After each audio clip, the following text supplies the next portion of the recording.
Do not set your New Year's resolutions until you listen to this. I think it's very cliche that every year we sit down and we say, these are our New Year's resolutions. But guess what? Approximately less than 10% of people that make New Year's resolutions actually complete their resolutions, go through and do all that they set out to do. When you look at the statistics of it, most of them, like a rare 25% or so, quit within the first week after setting their New Year's resolutions. From there, you have over 80% that are done by February. Everybody sets these enormous, gigantic, unrealistic New Year's resolutions, and there's a problem. What's the problem, right? I'm all for goals. I'm all for having ideas and wants and desires. But what I don't like is when we don't really sit down and think about the expectations of the goals that we're setting or the resolutions. Okay. And when you think about it, the New Year's resolutions are something that you want to achieve, something you want to do. And so resolutions may be from this point forward called goals in this video because essentially that's what it is. Okay.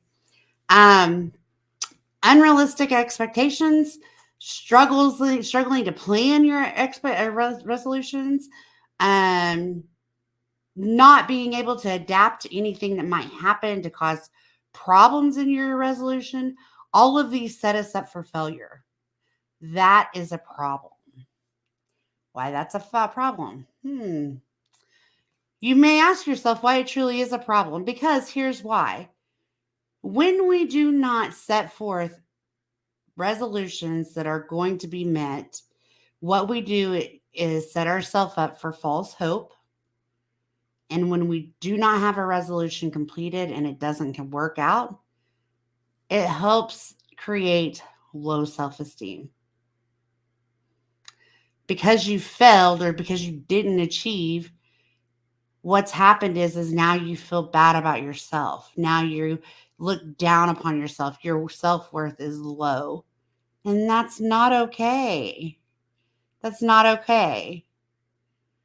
Also, you've got to look at the fact that from a therapeutic standpoint, having low self worth, feeling bad about yourself, that's going to create cases and concerns with depression. And then with that becomes other problems. Okay. If you think about what you feel like the last time you set a New Year's resolution, let's be realistic. Let's say you had a New Year's resolution to save $750, right? Well, at the end of the year, you only had 622. You've still gained more than you ever had, but because you didn't hit the 750, you're going to be upset about it. You're going to be sad about it. You're going to, I don't know, feel like you failed. Why? Why? That's not good. You didn't fail, you just didn't hit your complete target. Maybe you didn't do your mathematics right. Maybe you hadn't accounted for being off work because you got sick or something like that. Maybe $750 wasn't a realistic goal. And that's okay. So there's no need to beat yourself up on it. Or maybe you saved $750 in the first month, but in month 2, you blew a tire and you had to replace the tire. Guess what? If that's the savings that you need to use it. But when people then do that, then they're like, "Oh, I'll never be able to save money. I'll never get that $750. Instead of saying, all right, that happened. Let's go ahead and restart. Right? Expectations of what you're trying to reach is very important. Okay. I've also seen where a concern of mine would be you can see people that are having problems have worse problems. They create a worse problem than what they started. Okay. So let's say your resolution was to lose 32 pounds by the end of January. Well, January 28th gets here, 27th, whatever date you want to choose gets here and you haven't done that. So I've known people that have went into starvation mode to try to lose the last few pounds. And in the meanwhile, not only do they go in starvation mode, they're still feeling that they are not worthy or they're a piece of crap or whatever. It creates a lot of issues, right? These issues that I've mentioned are what we call depression. When you have low self worth, when you're feeling sad or down, when you don't feel comfortable about a situation, when you feel like you need to withdraw because you're embarrassed of what's happened, when you feel like a failure, all of those are symptoms of depression. And that's not good for our mental health. That's just not good for our mental health. So am I telling you you can't do anything for the New Year's? Am I telling you you can't set forth and make goals? No, not at all. Please sit down and make goals for yourself. Please sit down and make resolutions for yourself. Please sit down and make sure you have guided your way through the year to end the year being the best year you have done. When doing this, there's a few things you got to keep in mind. Be picky about your goals. Be picky about those resolutions. Okay? When I say that, don't just say you want to go to the gym every day because your brother's going to the gym every day or your husband. Be picky. Be picky about the goals that you set forth for yourself. Okay? When you are being picky about your resolution, make sure that that includes being picky about planning your resolution.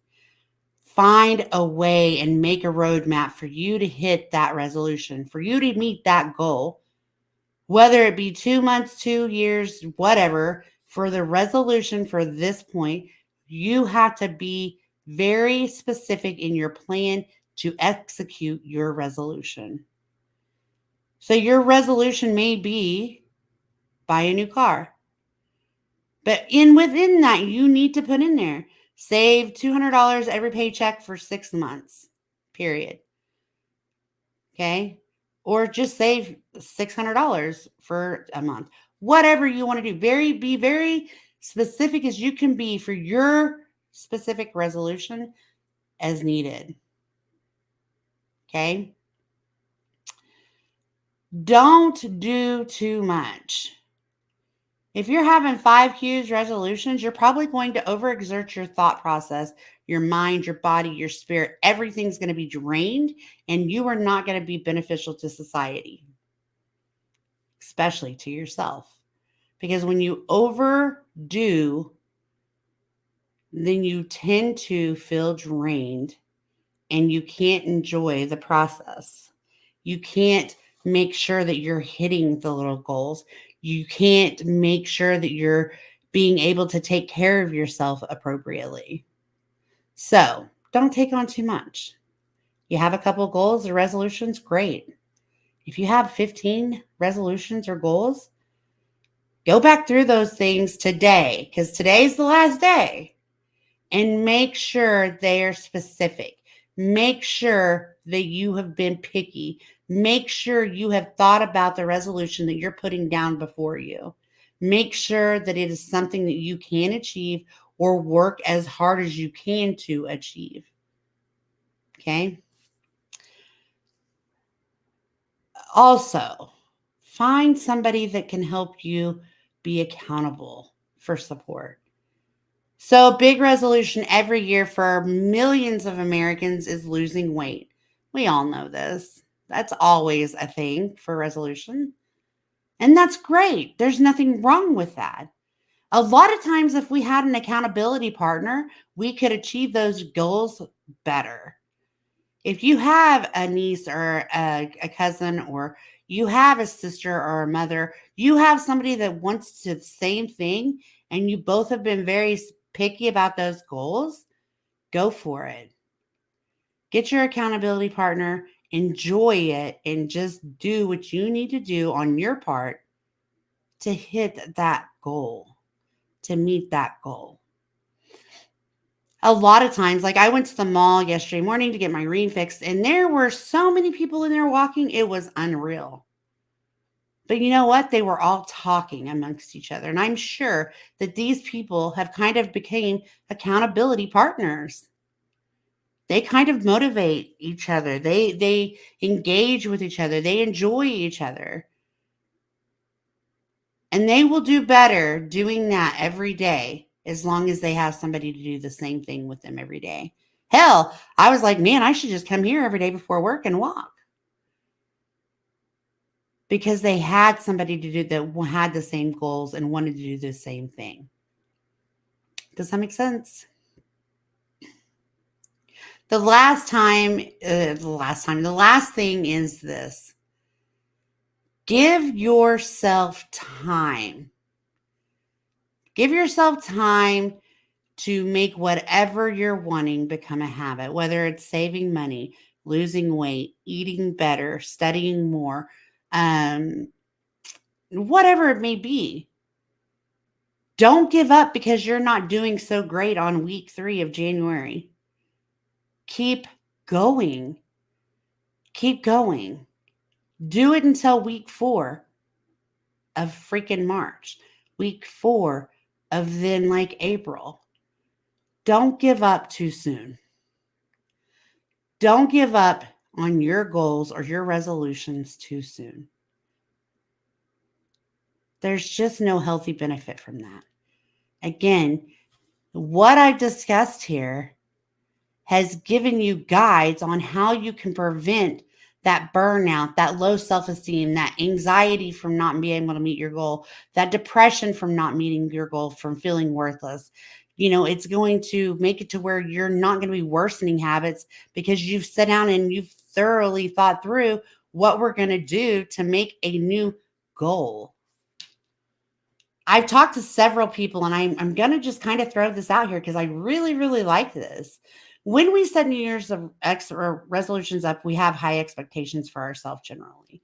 It would be highly dangerous for me to say, I want to be so much in weight, like say 150 pounds by next year. That would be dangerous. It'd be very, very catastrophic when I did not do that.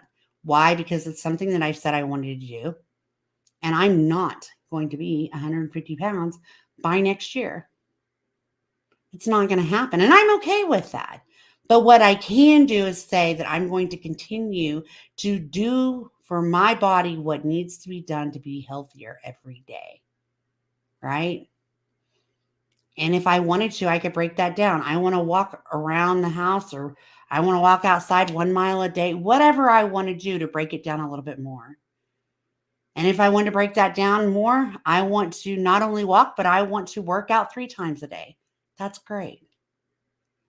But what me and a whole bunch of people that I know that I talk to in the field are finding is that we have clients that are just pushing through, and they're now at day 31 of 2023, and they've met their goals, their list.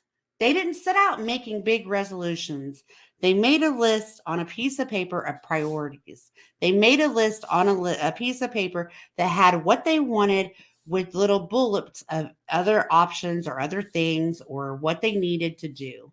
They made a list that they could look at every day and check off once they got there. Whether it was a bullet point, whether it was the full whole list, goal, objective, whatever it is, they are creating lists instead of resolutions. They find that they don't have as much pressure on themselves, but yet they continue to do what they need to do because they have it in front of them. They wrote it down. They're working towards getting these check marks done. They want to improve their lives. So maybe take some of the stress off of yourself. When you're sitting there tonight and you say, what are my resolutions? Have the right thought process with that. Maybe say, what do I want to do for myself this year? How can I improve my life this year? Take time to write it down. Make sure you're not throwing words out there to people, peers, friends, family, whatever, that set yourself up for failure. Make sure you're not setting yourself up for failure. Don't put yourself in that category. Do stuff that is reasonable. Do stuff that you want. Write down what you need and make it happen. Because guess what? All goals are attainable if you work for them. You can reach every goal as long as you work for it. And you might slip up one day, but it doesn't mean you're going to slip up the next 3 days. You might have a bad week. It doesn't mean the year is ruined. Keep going. Mark off on your list what you have achieved. Let your mark offs become your successes and your smiles, and be praiseful or proud or boastful for those check marks. Also reward yourself. If you've made a list and you're attaining goals, you're meeting these goals, reward yourself. Give yourself a reward. Don't make that too crazy either. Make it something that's true and attainable. If you want to take a trip and you can afford it, put down that you're going to reward yourself with a trip to Walt Disney World next year. If it's buy yourself a new shoes because you've worked out hard for 3 months, buy yourself a new pair of shoes. Reward yourself and don't beat yourself up for it. I am hoping that you guys have had an amazing 2023. I hope that you guys are ending the year positively. And I hope that when you bring in 2024, you can leave everything negative about 2023 at the door. Don't take it with you into 2024. Best wishes. Happy holidays. Happy New Year's. Thank you guys for watching not only this video, but all year and for your support. I appreciate you. And always know that I am here for you with any questions or any concerns. Thank you guys so much. Happy New Year's. Be safe and enjoy. Bye, guys.